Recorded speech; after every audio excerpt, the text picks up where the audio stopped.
Alors, bonjour à tout le monde. Merci encore à tous d'être parmi nous cet après-midi dans le cadre de la Semaine mondiale de l'entrepreneuriat. Je vois qu'il y a des visages qui sont depuis ce midi avec nous, donc je vous en remercie d'être avec je dirais, intérêt et passion pour l'entrepreneuriat avec nous. Bonjour aussi aux gens qui sont en web diffusion à travers le Québec. Alors, sans plus tarder, je vais simplement mentionner quelques notes. Bon, tout d'abord, il ne faudrait pas que j'oublie de remercier nos partenaires, bien entendu. Donc, avec Novalex, l'agence web diffusion qui nous permet de pouvoir diffuser cette présentation-là à travers le Québec. Et bien sûr, le gouvernement du Québec et la Ville de Montréal qui nous permet de pouvoir avoir ces activités accessibles pour vous. Quelques mots-clics, donc hashtag Q et hashtag SMM Montréal pour nous suivre tout au long de la semaine dans le cadre de la Semaine mondiale de l'entrepreneuriat. Et un petit mot sur le défi concours québécois en entrepreneuriat aux entreprendre. Donc, nous serons les hôtes et l'organisateur régional de la Ville de Montréal pour le concours. Donc, ce concours-là vise à faire rayonner les initiatives entrepreneuriales de nouveaux entrepreneurs en leur offrant l'occasion de valider leur projet, d'élargir leur réseau, mais aussi d'obtenir une bourse. En participant au défi, vous avez la chance de recevoir jusqu'à 2 500 $ en bourse pour chacune des 7 catégories suivantes: bioalimentaire, commerce, économie sociale, exploitation, transformation, production, innovation technologique et technique, services aux entreprises, services aux individus. Donc, n'hésitez pas à vous inscrire sur le site osentreprendre.québec. Les inscriptions sont ouvertes jusqu'au 12 mars à 16 h. Donc, pardonnez-moi, vous avez déjà une question? Je veux juste savoir, est-ce que c'est uniquement pour Montréal ou la Rive-Sud de Montréal? Ici, nous, on est sur la Ville de Montréal. Mais on pourra vous en parler tout à fait après. Alors, merci pour la question. Pour toujours ceux qui sont en web diffusion, à l'écoute virtuellement, vous pouvez poser les questions tout au long de la présentation en utilisant la petite fenêtre en bas de votre écran, en cliquant sur le bouton « Poser votre question ». Nous tenterons de prendre le temps d'y répondre au terme de la présentation. Alors, bien entendu, vous êtes dans le cadre de la Semaine mondiale de l'entrepreneuriat où on a une multitude d'activités tout au long de la semaine. Au terme de cette présentation-là, je me ferai un plaisir de vous rappeler les présentations de demain. On a un programme très chargé pour demain, donc on s'en parle tout à l'heure. Alors, donc, sans plus tarder, aujourd'hui, nous avons une belle présentation encore portant sur l'économie sociale, mais de la théorie à la concrétisation. Donc, je me permets de vous présenter notre conférencier pour cet après-midi. Alors, très actif dans les scènes de l'entrepreneuriat social, des startups, des jeunes chambres et du Québec Inc. Dans les dernières années, il se passionne à découvrir de nouveaux entrepreneurs et de jeunes professionnels pour mieux les connecter. Ayant collecté plus d'1 millier de cartes d'affaires, mais surtout en ayant entretenu un réseau diversifié, il tient maintenant une solide base de données bien organisée pour faciliter ce travail de connexion. Ce réseau, il l'a bâti depuis 4 ans et demi, notamment avec le projet MR63, qui récupérera 8 wagons de métro de la STM pour construire la prochaine icône architecturale de Montréal. Cofondé avec son frère, ce projet lui a ouvert de nombreuses portes dans plusieurs secteurs, dont l'architecture, le design, l'art, la créativité, le monde des affaires et le politique. Il lui a aussi permis de consolider ses connaissances d'affaires dans un projet de 7 millions de dollars où il lui faut faire collaborer plusieurs expertises parfois bien opposées. Fort de plus de 255 couvertures médiatiques, ce projet lui a permis de saisir plusieurs opportunités d'affaires qu'il souhaite aujourd'hui partager. Donc, mesdames et messieurs, je vous demande d'accueillir chaleureusement M. Frédéric Morin-Bordelot, cofondateur d'MR63. Merci. Bonjour, bonjour. Vous m'entendez bien? Super. Bon, je vais répondre à une question que vous avez probablement tous et toutes. Pourquoi est-ce qu'il y a une paire de fesses sur ma tête? Vous n'avez pas vu? Ben, il y en a une maintenant. Là, vous la posez, la question. En fait, c'est deux artistes, Frédéric et Émilie, qui ont fondé un collectif qui s'appelle 1001 fesses, qui a la mission de prendre 1001 photos de femmes bien ordinaires pour déstigmatiser le corps de la femme. Et des fois, ils sont fait censurer sur Instagram, sur Facebook, au moins 5-6 fois sur chaque médium. Donc, c'est un peu pour ça qu'elles le font. C'est des artistes que j'admire, donc je porte leur tuque. Et dans la même veine d'idées, j'ai un chandail de Marin Blanc, qui est une artiste qui a collaboré avec 1001 fesses, mais qui a aussi fait notamment les affiches des Francopholies, les affiches de la station éphémère, qui est notre projet, et qui a travaillé dernièrement avec un autre, avec des chanteurs et des chanteuses pour illustrer un peu toutes leurs chansons. Donc, ils ont fait une galerie d'art de chansons illustrées. C'était magnifique. Donc, c'est 2 coups de cœur à moi. Oh oui, c'est vrai. C'est 2 coups de cœur à moi.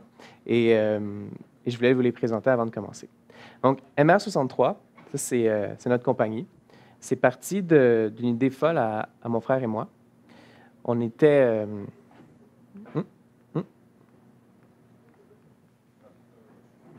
Ça va venir? C'est le loading du clicker. Donc, on va imaginer le loading. Voilà! MR63, mesdames et messieurs. Il y a 6 ans. Ouais, ça ressemble plus exactement à ça. L'idée, c'était de récupérer donc les wagons de métro de Montréal pour créer un bâtiment qu'on voulait iconique architecturalement, mais qui n'aurait pas juste une vocation d'être une belle statue comme beaucoup de belles statues, mais plutôt d'être un nouveau lieu, puis de profiter de la force de l'attraction d'un lieu comme ça pour redonner de la visibilité à d'autres, notamment des gens qui nous sont chers, des artistes. Mais on s'est rendu compte à travers les années qu'il n'y avait pas que les artistes qui méritaient de la visibilité, il y avait tout le monde culturel de Montréal qui était pas tout à fait en très bonne condition en ce moment. Tout le monde se bat un peu pour des subventions, a de la misère à retenir des publics, puis a de la misère à faire grandir un intérêt dans la population. C'est pour ça que j'ai amené 2 artistes avec moi, un peu pour vous piquer. Puis peut-être que ça va semer une graine dans votre tête qui va vous dire « Ah, mais qu'est-ce que je ferais aujourd'hui si j'allais dans une galerie d'art? Ou si j'allais peut-être découvrir Marin Blanc et mêler une fesse sur Instagram? » Donc, c'est notre mission. C'est de piquer votre curiosité pour qu'éventuellement vous soyez capable qu'on vous ouvre les portes du milieu culturel. Donc, il y a 5 ans, on avait cette idée-là. On a pris des bouts de papier, puis on a scalé, comme on dit, exactement des wagons de métro avec des petits bouts de papier bleu. Et on voulait vraiment les empiler. On est allé rencontrer des architectes qui nous ont dit ben, c'est une idée folle, mais on embarque.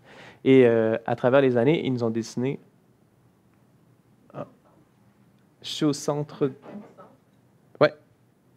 Hop, hop, hop, hop. Faut que je pointe vers où? OK.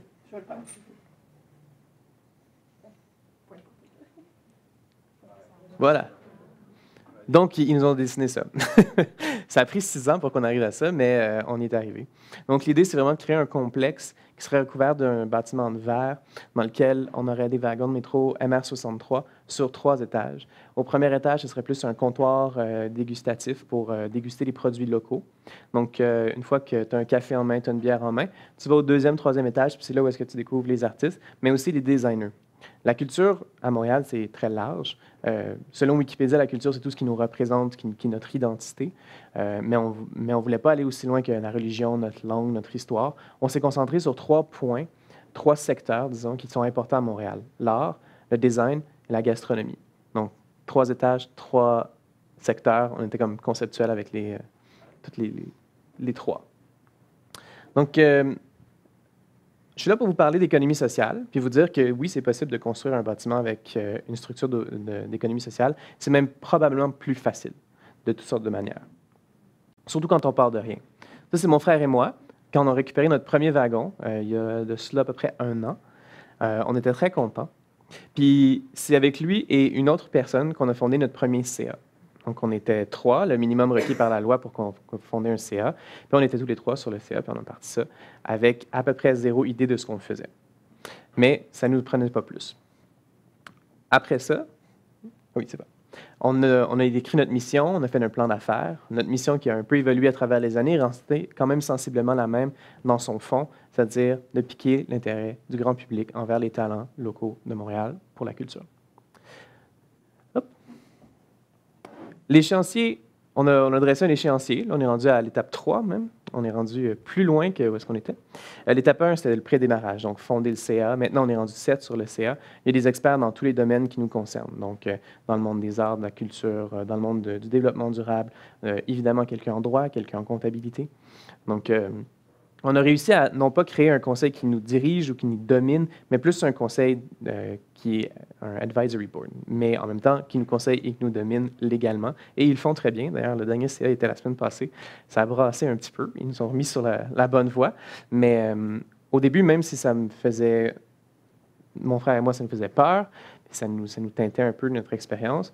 Puis on a mal dormi certaines fois. Aujourd'hui, on a appris à naviguer à travers cette nouvelle collaboration où est-ce qu'on partage un peu le contrôle de la compagnie. Donc, excusez, je passe du coq à l'âne un peu, mais on va y arriver. Donc, le timeline, c'est qu'on avait un prototype. On voulait faire un prototype d'un bâtiment parce que on est comme ça, on ne fait pas les choses à moitié. On a créé la station éphémère, qui était on a décidé de prendre 4 wagons de métro et de les installer sur le bord des berges du canal de la Chine, un site historique de Parc Canada, pour animer tout l'été. On a fait 250 événements en 4 mois. Il y a à peu près 600 000 personnes qui l'ont vu, qui sont passées sur le côté, 80 000 personnes qui sont entrées, 35 000 produits qui ont été vendus. Donc, ça a été, somme toute, un très, très, très fort succès. Et ça facilite un peu la tâche de construire le bâtiment et surtout le financer pour l'ouvrir en 2021. J'ai mis 2020, mais c'est une vieille slide. Hop. La station, ça ressemblait à ça sur les plans. Donc, un peu comme notre premier plan avec des petits papiers, on a demandé à un architecte de nous drafter quelque chose qui serait où est-ce que la nature reprendrait le contrôle sur le bâtiment. Et ça finit par être... donc, il nous a fait une modélisation 3D vue de haut. Ah, j'ai mélangé mes slides, c'est pas grave. Donc, Marin Blanc, pour ceux qui s'en souviennent, les seuls qui s'en souviennent, même artiste qui a fait ça. Et nos éco-cups. Ça, c'était une slide plus sur le développement durable, mais peux-tu aller 2 slides plus loin? Une autre? That's it. Voilà. C'est ça. La station éphémère, quand tu arrivais, ça donnait ça. Quand tu tournais le coin ici, ça donnait ça. Donc, ça, c'est une scène qui a été faite par NOS. C'est une compagnie d'architecture de à peu près 4 personnes. On a lancé un appel de projet. On leur a dit, designez-nous une scène, on vous donne 15 000 $. Puis, eux, ils sont arrivés avec ce modèle-là, qui ont reproduit à la perfection, qui vient sur le wagon. Le wagon devient le backstage de ce côté-là. Puis, de ce côté-là, c'est le studio. C'est un studio d'enregistrement qui était pris par Choc. On est allé voir Choc, puis on leur a demandé, pourriez-vous animer la station avec votre radio tout l'été? C'est ce qu'ils ont fait. À l'intérieur d'un autre wagon, on avait une boutique design. Donc, on voit ici que, en fait, on a fait un autre appel de projet, puis on a demandé à 4 boutiques de venir amener des designers de Montréal pour faire ça. Ça, c'est la boutique de Bref, qui est une petite boutique qui est sur la rue, dans le Myland quelque part, et ils font ça normalement. Donc, on a un peu copié leur principe de changer de boutique de design à chaque mois. Donc, ça a été les premiers qu'on invitait pour dire, genre, venez travailler avec nous autres. Ils ont été super contents d'avoir un deuxième lieu. On leur a rien chargé, parce que ça rentrait dans notre mission. Ils ont fait, je pense, à peu près 25 000 $ de vente en un mois. Donc, ça a été super cool pour eux autres. Puis, il y a 3 autres boutiques de design qui ont pu travailler là-dessus. On va revenir sur les autres slides. Évidemment, la station éphémère, ça ne s'est pas fait tout seul. C'est là. On a dû aller chercher beaucoup de partenaires. Dans ma bio, je décrivais que j'avais fait beaucoup de réseautage, puis ça nous a permis d'aller chercher tout ce monde-là. Donc ça, c'est sensiblement moi et peut-être 1 ou 2 personnes dans l'équipe qui sont allés chercher tout ce monde-là. Les autres personnes dans l'équipe ont été très pertinentes dans d'autres choses, mais les partenaires, c'était moi. Donc, je voulais un peu vous donner un bref aperçu de où est-ce qu'est MR63 aujourd'hui. Donc, notre but, c'est de bâtir le bâtiment permanent que vous avez vu au début. On a fait notre prototype, qui était la station éphémère. Là, on se dirige vers le financement du bâtiment permanent. Mais je voulais un peu savoir qu'est-ce que vous en pensez, quel genre de questions vous avez par rapport à l'économie sociale. Parce que, oui, c'est un projet d'économie sociale, mais ça aurait pu être un projet Inc., ça aurait pu être un projet coop. On a choisi l'économie sociale, l'OBNL, en fait, parce que, pour nous, ça nous représentait plus dans nos valeurs. Notre but, c'était d'offrir à tout le monde, à Montréal, une connexion entre le milieu culturel et le milieu et le grand public. Donc, pour nous, ça nous apparaissait normal d'aller vers de l'économie sociale. On a hésité entre OBNL et coop. On a fini par choisir OBNL pour la simple et unique raison que c'est plus porté vers l'ensemble de la communauté plutôt que vers ses membres. Nous, on n'a pas de membres en ce moment. Peut-être qu'un jour, on va en avoir. C'est pas exclu qu'on en ait, mais en même temps, c'est vraiment par rapport à l'ensemble de la communauté. Fait que vous êtes là pour l'économie sociale. Qu'est-ce qui vous intéresse là-dedans? Qu'est-ce qui, par rapport à notre projet, vous questionne? Oui. Merci. Merci. Écoutez, moi, j'ai pris plusieurs notes, là, mais la première, c'est au niveau du CA. Vous avez commencé, vous étiez deux, votre frère et vous, puis je pense on est pas mal aussi qui commençons. La constitution d'un CA, ça se fait comment? Parce que là, vous me dites, vous êtes 7 et puis à force de fréquenter des lieux, semblerait-il qu'un CA aussi, c'est important du poids de la personne. Donc, ça fait tout, ça change complètement la donne que d'avoir des nobody dans ce CA-là. C'est toute ma famille. À travers les années, je me suis un peu fait là-dedans, comme on dit, là, par rapport à qu'est-ce qu'un CA et à quoi ça sert. Personnellement, j'ai réalisé qu'il y avait à peu près 3 formes de CA. Tu as le CA qui représente tes membres, souvent pour les coops ou pour les OBNL qui sont plus tournés vers elles-mêmes. Donc, ça va être quelqu'un, pour nous, ça serait par exemple des artistes, ça serait des gens du grand public, puis ça serait des travailleurs. Donc, ce serait sensiblement ça. Tu as le CA plus hands-on, qui n'est pas tellement le CA classique et textbook parfait, mais qui, nous, on utilise. Donc, c'est un CA qui, pour nous, est bénéfique dans tous les aspects de notre entreprise. Donc, les communications, le développement durable, le financement, le droit, etc. Donc, c'est un CA qui va plus t'aider, qui va peut-être travailler sur des comités. Et tu as le CA qui sert plus pour les CA comme plus Culture Montréal, le Forum jeunesse de l'île de Montréal, où est-ce que c'est beaucoup de monde qui servent à réseauter. Donc, ça peut aussi servir pour des entreprises à chercher du financement. Donc, par exemple, le quartier d'innovation a un CA avec des fortes têtes des directeurs d'entreprise, des gens super influents, super pertinents qui peuvent aller lever du financement. Je pense qu'à notre niveau, à notre étape, aller chercher des gens qui vont lever du financement, à moins qu'ils tombent en amour avec notre projet, c'est assez difficile. Ils se font beaucoup solliciter, puis ils ne savent pas de quoi l'entreprise est capable. Donc, c'est mieux, je pense, d'aller chercher un CA qui va t'aider à le faire lever l'entreprise. Puis au fur et à mesure que tu mets des têtes, nous, notre CA, il y a des gens qui sont là depuis 5-6 ans. C'était des gens qui étaient, au départ, ils étaient recherchistes comptables au HEC. Là, sont rendus VP Finance dans une bonne entreprise. Fait que de travailler quelques années avec quelqu'un, mais tu vas finir par le voir aller aussi. Puis ton CA va se bonifier tout seul. Et avec cette bonification naturelle, si on peut l'appeler comme ça, mais tu peux amener des grosses têtes. Fait que nous, notre dernière venue, elle n'a pas encore signé, fait que je ne peux pas la mentionner, mais c'est quelqu'un qui est directrice, co-directrice d'un gros bâtiment, une grosse entité de développement immobilière. Puis je pense que sa venue va vraiment changer la donne dans l'entreprise. Ça va vraiment nous donner une expertise supplémentaire. En plus, qu'elle est super cool puis elle est fun. Fait que mais ça, c'est parce qu'on a travaillé notre CA longtemps.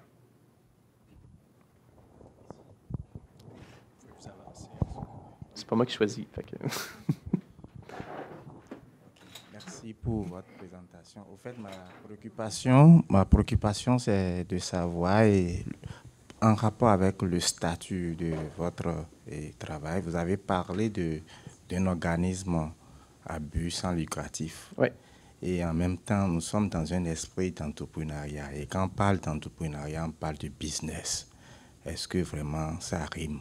Je voudrais savoir le fait d'être un organisme à but sans lucratif et le fait d'être aussi dans l'entrepreneuriat, quel que soit social, mais est-ce qu'il y a quand même un lien? C'est ça qu'il faut nous dire. Merci. En fait, la différence entre un organisme communautaire et un organisme d'économie sociale est claire dans la loi. L'organisme communautaire dépend de subventions, va prendre des subventions, répondre à un besoin. Un organisme d'économie sociale va avoir une activité économique, donc va faire de la business, dans le but de répondre à un besoin aussi. La différence avec la Inc., c'est qu'on ne sert pas des actionnaires des intérêts pécuniaires. Le but, c'est de répondre à des besoins. Donc, ça peut être une Inc., ça peut être un OBNL, peu importe. Le but, c'est vraiment de répondre à une mission sociale avant tout. Donc, l'OBNL empêche certaines choses, comme de redistribuer les surplus dans les poches des gens de la compagnie ou au CA. Donc, le CA n'a pas de part pécuniaire, c'est vraiment juste leur personne qui va être là. Donc, oui, il y a un aspect business. Je veux dire, la station éphémère, on a fait presque, je pense que c'était à peu près 40% là, de revenus autonomes. Puis ça, c'est sans les commandites. Puis les commandites, ça peut aller... c'est une offre de service pour de la visibilité. Donc, c'est un package marketing au final. Oui, les subventions sont peut-être à certains moments plus faciles à aller chercher quand tu es un OBNL, mais pas toujours. On l'a vu avec l'exemple de Béatrice, où est-ce que Bombardier va chercher de l'argent parce que c'est une entreprise qui est too big to fail. Donc, d'abord et avant tout, c'est une entreprise business, mais il n'y a pas les mêmes leviers de business qu'une entreprise traditionnelle. Bonjour. Salut. J'aimerais savoir, parce que ça m'a vraiment Quand tu parles qu'avant, vous avez fait une station éphémère, est-ce que tu dirais que c'est une étape fondamentale pour faire une analyse de marché, de tester un peu avant de faire le projet final? C'est un peu un overkill dans notre cas, là. Non, on est allé un peu plus loin qu'il fallait, mais oui, c'est sûr que c'est super bénéfique. Est-ce que c'est nécessaire? On avait déjà 2 études de marché plus un plan de développement durable sur la table avant qu'on commence la station éphémère et on l'a quand même fait et on a quand même jugé que c'était pertinent. Dans notre cas, on était 2 frères avec pas d'expérience entrepreneuriale. Donc, de faire un premier prototype, ça peut montrer aux gens, regarde, on est capable de gérer un budget d'à peu près 1 million. C'est un peu moins qu'1 million, mais à peu près 1 million pour cet été.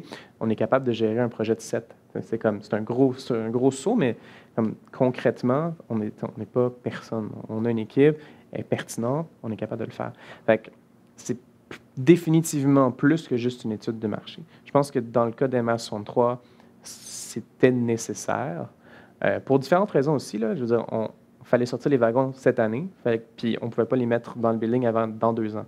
C'est une façon aussi de se faire un peu d'argent pour être capable de déplacer, puis d'asseoir un peu notre créativité à Montréal. Mais surtout, la raison la plus importante, de faire vivre notre mission. Dès maintenant. Là, il y a 80 000 personnes qui l'ont vécu, qui sont venues, qui se sont appropriées, puis là, qui ont été capables de donner. On a fait une campagne de sous-financement. Il y a 1345 personnes qui ont donné, mais ces 1345-là sont sûrement venus sur la station éphémère. Donc, ça a été pertinent. Oui, définitivement. D'autres questions, commentaires?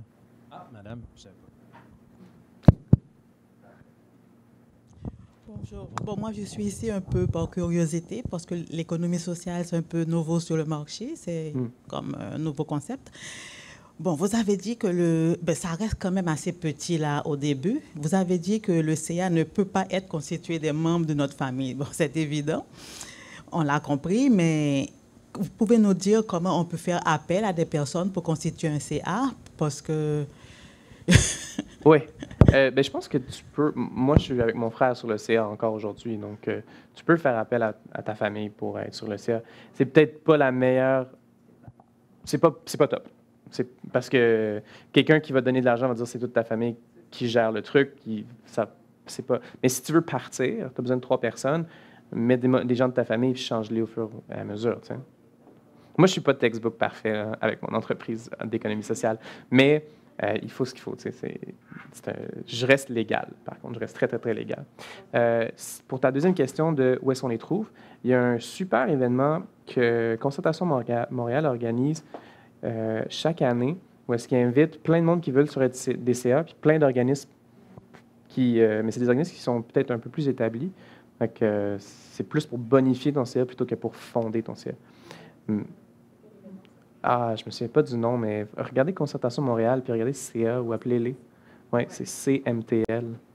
Moi, j'ai trouvé 2 administrateurs super cool là-dessus. Oui. Oui. En fait, j'ai oublié. Ça arrive. Ça m'arrive tout le temps. Oui, je voulais savoir, en fait, justement, les 3 personnes qui ont constitué le CA, est-ce que ce sont ces personnes qui sont signataires aussi de la Constitution? Au début, oui. Au l'enregistrement? Au début, oui, mais là, les 3 personnes, c'est mon frère, moi et une amie qui était comptable. Donc, elle assigne même pas les états financiers parce que c'est un peu bizarre. Ouais. Pour ce qui est là, on a une amie qui est avocate qui est là. Est-ce qu'elle signe les états? Bien, en fait, la Constitution n'est pas signée. Parce que non, c'est moi, mon frère, moi. Oui. OK. C'est vous qui avez été faire l'enregistrement et tout. Vous 3 qui étaient membres du CA, qui vous êtes occupés également du... Moi, j'ai comme un double poste que je ne devrais pas avoir, mais que j'ai quand même. Là. Je suis administrateur et directeur général. C'est ça. Donc, je ne devrais pas être, mais je le suis. Au début, c'est légal. Tu le fais, mais l'idée, c'est de séparer les deux. C'est juste que nous, notre projet n'est même pas encore en activité économique, donc c'est un petit peu tricky. Là. Mais éventuellement, je vais aller ou bien juste sur le CA ou bien juste en direction générale, mais pas les deux. OK. C'est juste qu'il y a un conflit d'intérêts assez important. Oui. Un autre aspect que je trouve intéressant, c'est l'étude de marché que vous avez effectuée. L'étude de marché, est-ce que vous êtes allé chercher un financement pour ça ou bien peut-être... Oui. Okay. Oui. Le risque que Béatrice a présenté tantôt offre un financement spécifique d'à peu près jusqu'à 5 000 pour faire ça. Moi, j'ai travaillé avec une entreprise qui n'existe plus, qui s'appelle ACEM, fait ça aussi? ACEM? Super. OK. Mais oui, c'est super pertinent d'aller chercher une analyse de marché parce que ça bonifie beaucoup le... OK, super. Ça bonifie beaucoup le plan d'affaires, puis ça permet d'aller chercher des plus gros financements s'il y a besoin de capital de départ. Une autre question? Oui, bonjour. Moi, dans le fond, ce n'est pas une question, je voulais répondre à ta question. Ah! Tu disais pourquoi vous venez ici, pourquoi l'économie sociale. Moi, j'ai eu la chance de visiter Station éphémère. Je fais du bénévolat dans le cadre d'un événement réalisé avec le quartier de l'innovation. Oui. J'ai adoré. J'ai Super. trouvé que l'idée... Puis j'ai eu l'occasion d'essayer les métros. Hein, la place du conducteur. Oui. C'était très... On a plein de photos de gens trop heureux d'être dans la place du conducteur. Ah oui, ça nous a permis de l'essayer. Oui, je trouvais ça très fun. Pourquoi l'économie sociale? J'ai vu un petit peu votre profil, directeur financier. Donc, j'ai le même profil. Ah. Donc, à force de travailler dans les finances et dans l'argent, on se dit... pourquoi à un certain moment? Est-ce que c'est ce qu'on veut faire toute notre vie? Travailler pour les grandes compagnies, travailler pour faire fructifier l'argent seulement? À un certain moment, on se dit, ça serait bien de créer quelque chose pour partager avec les autres. Tout à fait d'accord. Qu'il n'y ait pas une seule personne qui prend tout le gain, mais qu'il y ait plusieurs personnes qui partagent le gain. Je suis tout à fait d'accord. Pour moi, l'argent, c'est un moyen. Puis toi, tu comprends comment utiliser ce moyen-là. Je pense que si tu veux quelqu'un sur ton CA, elle est, elle est pertinente. Ah, voilà. Ah, vous l'avez même pas manqué, ça, c'est vraiment cool. Juste avant Noël, tu te constitues un nouveau CA, c'est parfait. Mais non, mais pour vrai, moi, je suis parti j'ai fait l'inverse. Je suis parti de plus le milieu social, avec les causes sociales à cœur. J'ai appris comment travailler l'argent, comment monter des entreprises, puis je me suis rendu compte qu'au final, c'est malléable, puis tu peux le faire comme tu veux, puis au final, pour répondre à ton besoin social, ben, tu as juste à créer une entreprise qui va appliquer une solution business à ton problème. D'autres questions? Commentaires? Madame? Je retourne vers vous. Chance, t'es là. Autre chose aussi que j'ai trouvé intéressant, c'est quand vous avez parlé de sociofinancement. Mm-hmm. Parfois, on dirait que, en tout cas, je parle dans mon cas, on n'ose pas aborder le sociofinancement parce que soit qu'on a eu peut-être déjà l'appui de certains commanditaires ou bien on se dit qu'on ne veut pas trop solliciter les gens. Ça peut, je ne sais pas, peut-être je me trompe, là, mais ça peut dévaluer le projet. Comment doit-on voir le sociofinancement? Ça a été vraiment compliqué pour nous parce qu'on ne vendait pas de produits, on n'avait pas de montres, on n'avait pas de bobettes. On vendait un bâtiment qui arrivait dans 2 ans. On n'allait pas vendre des cafés 2 ans d'avance. T'sais. Donc, on s'est dit, on va simplement vendre le titre de cofondateur. Donc, là, on a 1354 cofondateurs et cofondatrices. On n'est plus que 2. Et j'allais te demander, est-ce que tu peux les nommer? Mais... En ordre alphabétique. Non, je ne les connais pas tous, mais il y a beaucoup de gens que c'est de notre équipe, les amis, le CA, etc.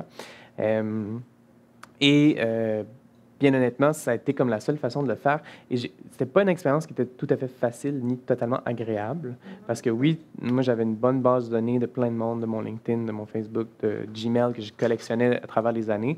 J'envoyais des emails, tu sais, des fois à 3 de leurs adresses. Fait que là, ils recevaient 3 de mes emails, un peu comme « Hey, salut Marc! » C'est comme « Ouais, ça fait 3 fois que tu me l'envoies, comme à 3 adresses différentes. » Puis à un moment donné, ils me répondaient plus. Puis là, mon Gmail est tout fucké. Puis, parce que ça n'a pas été agréable. Mais on est allé chercher de l'argent. On a montré que c'était un projet qui était backé par des citoyens.